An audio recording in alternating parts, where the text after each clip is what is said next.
All right, we're here with the first week of Lee's Fitness Unlimited Podcast Fantasy Football League. Yes, sir. And our first matchup, week one, we got Team Neil. Yeah, that's me right there. Represented by Mo Neil.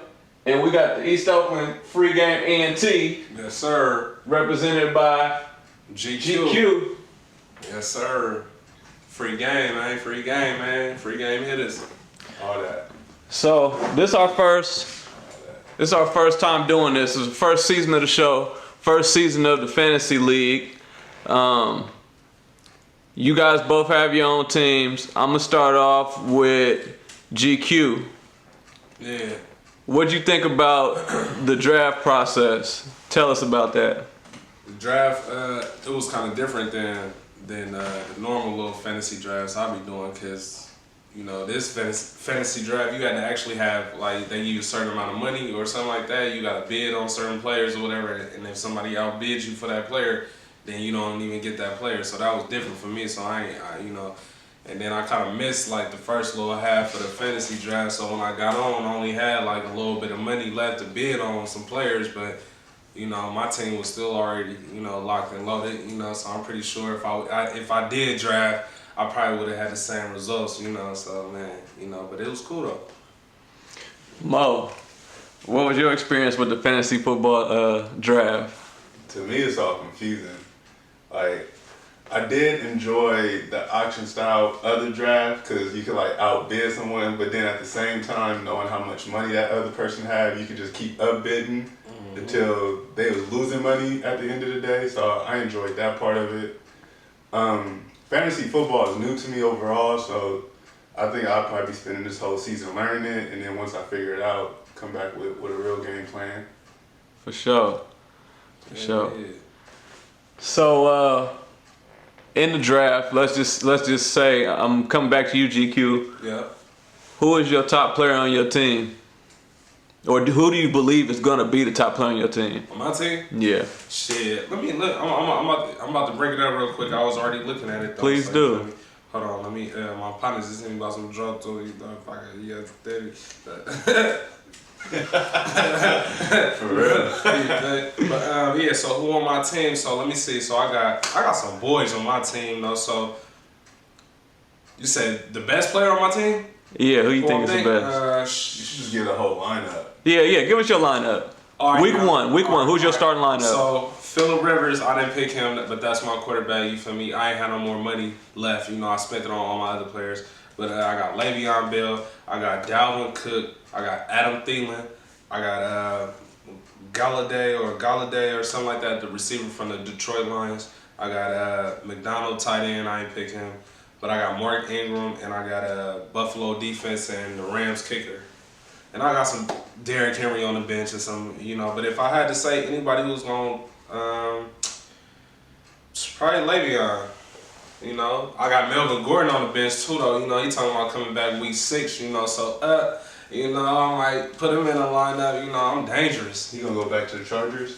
Yeah, I don't think they trying to trade him, though. They should. Or pay the man. If you're not trying to trade him, pay him. Like, it don't make no sense. To make you think, like, where is the money at then, right? Yeah. They didn't pay for the running back. Like, y'all tripping. So let me bring that one over to Mo. Mo, who is your lineup for this week one? So this week one, I got, is it Deshaun Watson? Yeah. From Texas. Mm-hmm. I got him. I got Lindsey, the running back from Denver.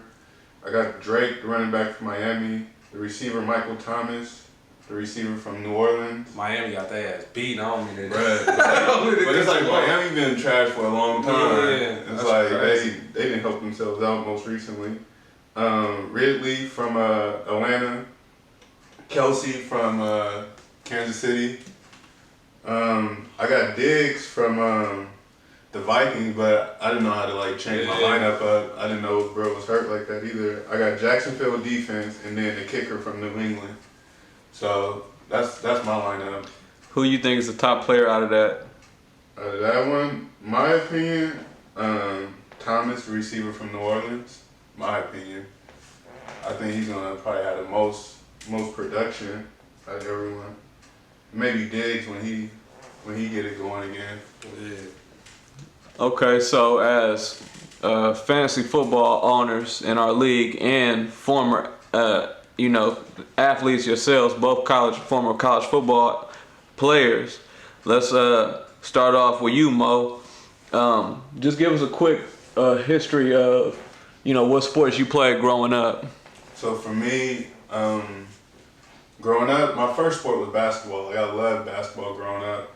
And then I think probably about middle school, it's like I wasn't growing as much as everyone else, so I started playing football. And then I always played football, however, I never played organized football. And I started playing like football around 8th grade. And then I ran track in high school. So football, track, and basketball were my main sports growing up, the ones I identified with the most. What about you, GQ? I started out playing. You talking about in high school? Just growing up in general. I played baseball. That was the first sport I ever played was baseball. And then I played basketball too until I got hurt the sixth grade year, and then I just started playing football, and I just kept it lit with that. So, yeah. For sure. So What position did you play?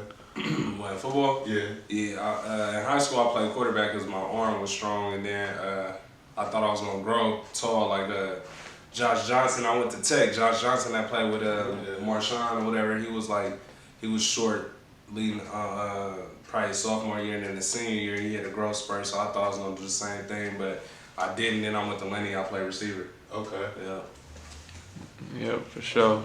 So do you think, I'm going to come back to you, GQ, with this, do you think that being a former athlete, does that benefit you in being in this fantasy football league, or does it even make a difference? Yeah, for sure. I mean, like, yeah, it do, because you play the game, so you know what's up. But then if you know sports, though, like, it's just people who know sports. You just got to know sports, You got to know knowledge of the game to know who going to do good against which team, or you gotta kind of do some research on some stats. I mean, if you watch ESPN or the NFL Network, you really ain't gotta do no research. I mean, you just watch that, and then like you can see who the bad defenses are, what running back I should start versus this defense, such and such.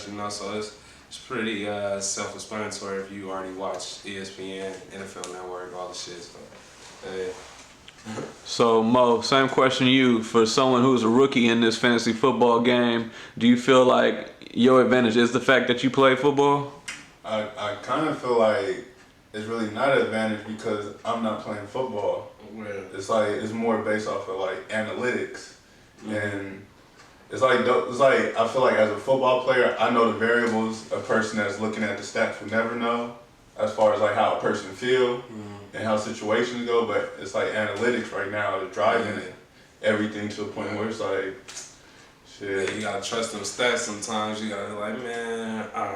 And it's like, I'm not gonna lie, this fantasy thing kind of reminds me of like stocks. Yeah. And it's like, it's interesting. It's just like, it's an interesting space to be a quote unquote team owner, and then you look at these players as like a product. Yeah. So it's like they not doing no good, and you just drop them. And it's like, dang, they still got families. They still. That's how you gotta look at it. Yeah, that's how you gotta look at it. But it's crazy because like there's team owners that actually do this. Like the way we play in this quote unquote game, there's team owners doing this with like real human beings. Like that's how you gotta be. It's crazy though. Nobody want that team to be weak. All the owners, you feeling, damn, if I don't think this player gonna do good, or if he ain't adding to my team, I'm about to cut him. Or can I trade him for somebody else real quick? Yeah, increase my value. Yeah, right? What's his trade value? That's what I be doing too sometimes when I draft.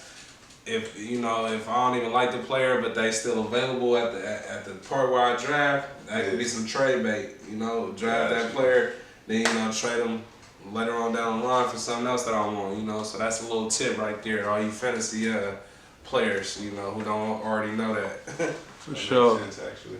So as we get ready to wrap this up, what's the score in you guys' game right now? The game is not complete, but let's just say, what's the current score? Man, I talk shit, man, so I'm gonna just say it's a lot to a little. In the favor of them free game hitters, we come to play. We don't do no play around here. I'll be honest. I'm new to this, but it's cool. I got 19.6,